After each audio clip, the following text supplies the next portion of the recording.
Now children, this is your graph book. This is the front page of graph book. Okay, and this will get any stationery shop में से मिल जाएगा आपको ये वाली graph book. And this is the back page here, and hardly it is 20 rupees. Okay, and 32 pages are there, and one side is graph and one side is rule. तो जिसमें जहाँ rule पर वहाँ पे आपको क्वेश्चन लिखना है. ठीक है. Now this is your index page of the graph book. यहाँ पे आप एक एक क्वेश्चन को मेंशन करेंगे जो हमें 9.4 में काम आएगा. ओके, क्योंकि 9.3 में ग्राफ ड्रॉ किए हुए हमें दिए हैं. We have to just observe the graph and write down the questions answer. So now let's see how to draw a bar graph. So drawing a bar graph. So आपको ये आपका graph book का page है. ठीक है, यहाँ पे इस तरह से ये वाली जो ग्राफ बुक है यही लेनी है. यानी कि ये वाला जो बॉक्स है इसमें हर एक में 10 लाइंस हैं, और जो ये बीच वाली हल्की सी पतली सी लाइन दिख रही है आपको, दैट इज हाफ. यानी कि यहाँ से आप काउंट करोगे तो ये 5 होगा, और यहाँ से यहाँ तक काउंट करोगे तो भी 5 होगा. तो अपना टोटल 10 बॉक्स है. एक बॉक्स में टोटल 10 लाइंस आर देयर, और हर एक छोटे छोटे बॉक्सेस यानी कि 10 छोटे बॉक्सेस हैं. Is that clear? तो इस तरह से ऐसी वाली ग्राफ बुक आपको खरीदनी है. दो टाइप की ग्राफ बुक आती है. एक मोटी वाली लाइन वाली है जिसमें 5 ही लाइंस होती है, तो वो हमें नहीं चाहिए. We want this type of graph pages in the graph book. तो ग्राफ बुक में फर्स्ट ऑफ ऑल हमने अर्लियर सीखा कि क्या होता है ग्राफ बुक कहाँ, ग्राफ बुक में किस तरह से हम ग्राफ ड्रॉ कर सकते हैं, और ग्राफ बार्स हमें किस तरह से ड्रॉ करना चाहिए, कहाँ पे ग्राफ यूजफुल होता है. ये सारी चीज़ें हमने right now we learn. Now how to draw the graph. Okay, that is very important thing. So इसमें जैसे मैंने बोला, you have to draw two perpendicular lines. This one is called perpendicular line. This is y line, y axis, and this is x axis. Okay, so y axis में हम क्या represent करेंगे? Frequencies represent करेंगे. We are representing on y axis, that is frequencies. Okay, and यहाँ पे right side में हम graph page में ग्राफ का जो पेज है उसमें हम स्केल लिखेंगे. We are going to write scale on the right side here.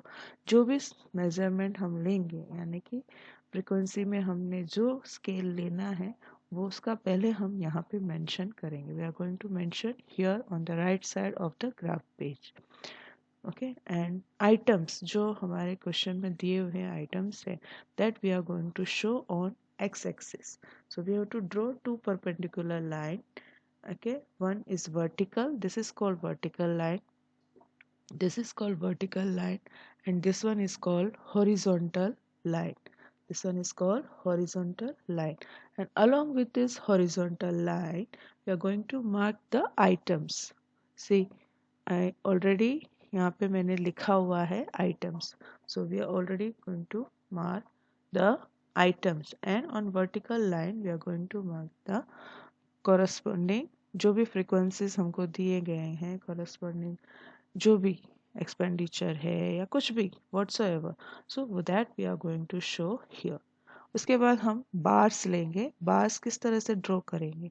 तो बार्स जो है उसकी जो सेम विड्थ होना जरूरी है.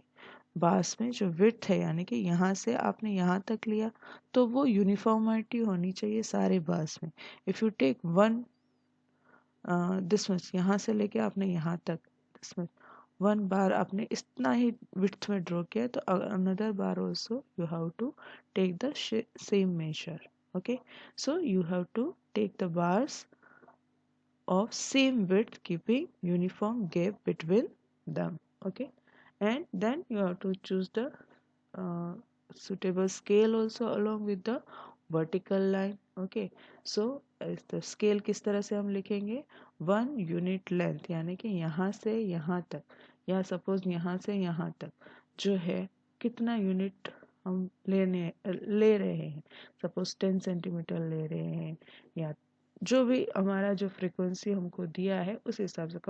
सपोज समटाइम्स एक्सपेंडिचर दिया है, तो एक्सपेंडिचर का जो स्केल होता है, वो जो यूनिट होता है वो रुपीज़ में होता है, तो हम लिखेंगे 1 unit length is equal to rupees whatsoever, ठीक है।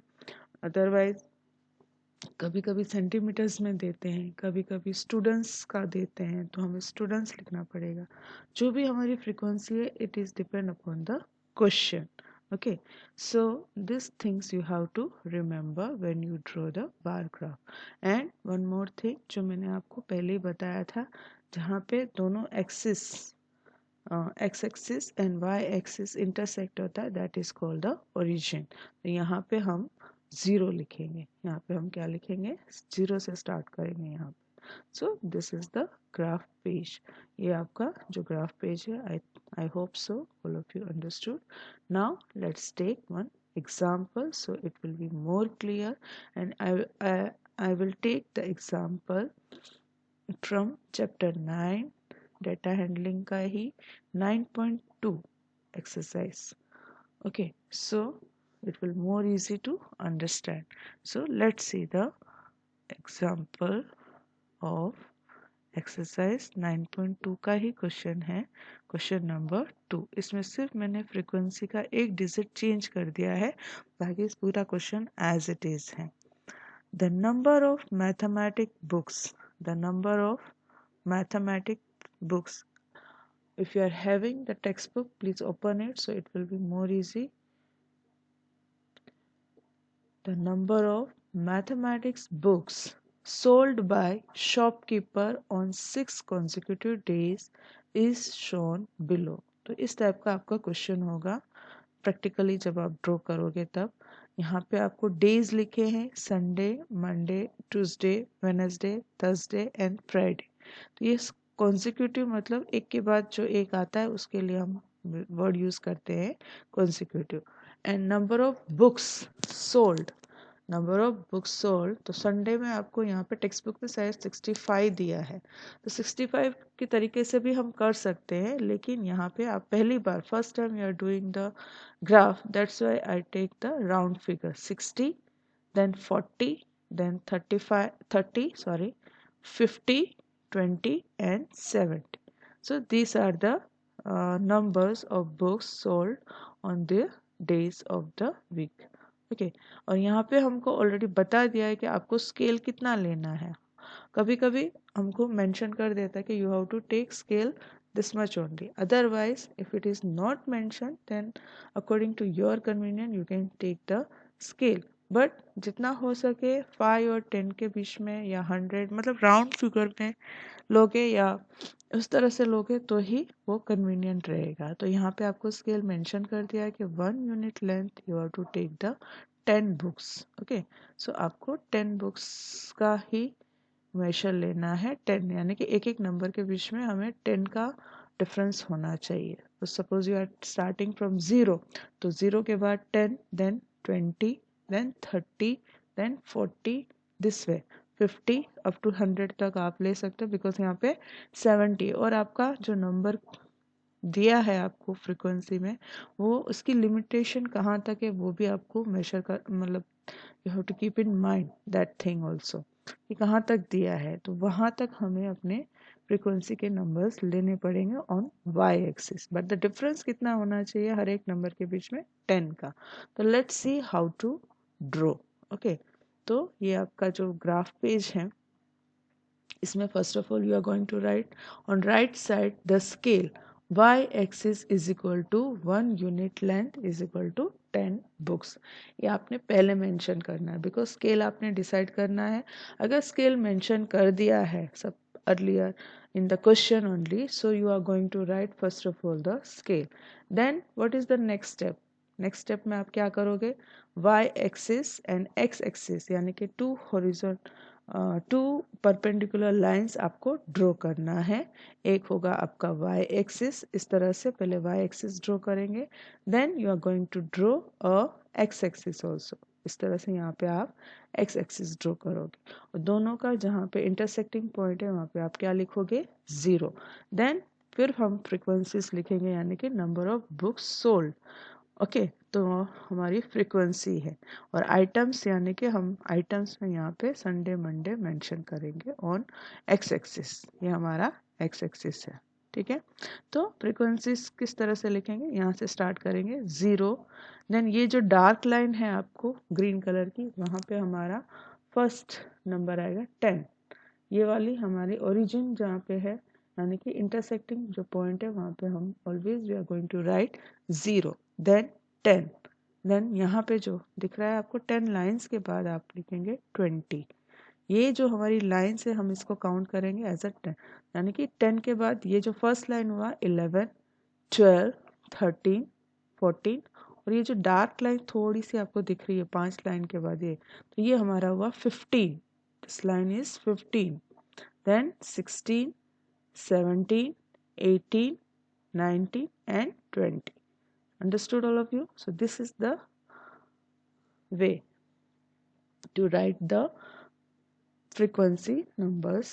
जो हमारा नंबर ऑफ बुक सोल्ड है वो इस तरह से हम लिखेंगे, यानी कि हर एक लाइन हम एक एक यूनिट मेशर हमारा जो है वो होगा। यानी कि अगर आपको सपोज 20 के बाद 30 है तो हर एक लाइन यहाँ पे 21 हुआ, 22 हुआ, 23, तो जो 25 है वो यहाँ पे आएगा, जो मिड वाली लाइन है ये है हमारा 25 वाली लाइन। ठीक है, एंड देन 26, 27, 28, 29, 30, ये रहा यहाँ पे 30, this is the 30।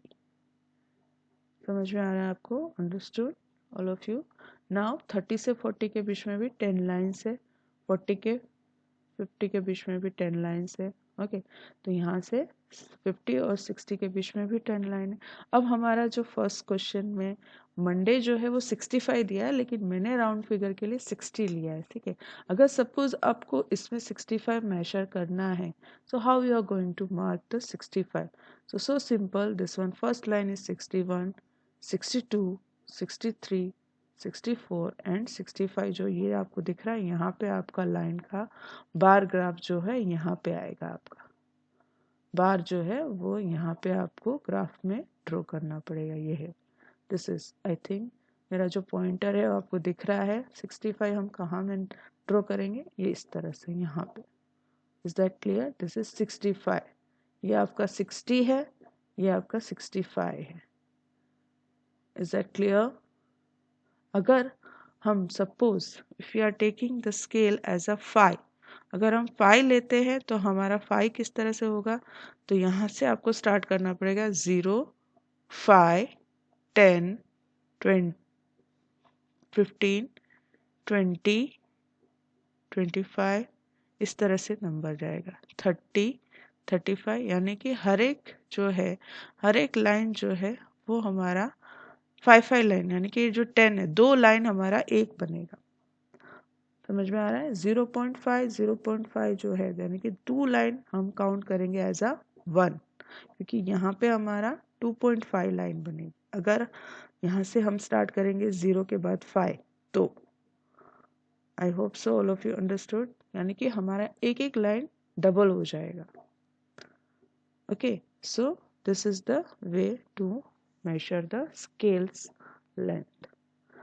I think ये आपको क्लियर हो गया होगा। ठीक है, नाउ तो मंडे जो है हमारा 60 हमने लिया है, 60 नंबर ऑफ बुक्स सोल्ड। तो मंडे को हम यहाँ पे आइटम्स में मंडे एक्स एक्सिस में मंडे सॉरी मंडे नहीं संडे लिखेंगे यहाँ पे, ये संडे।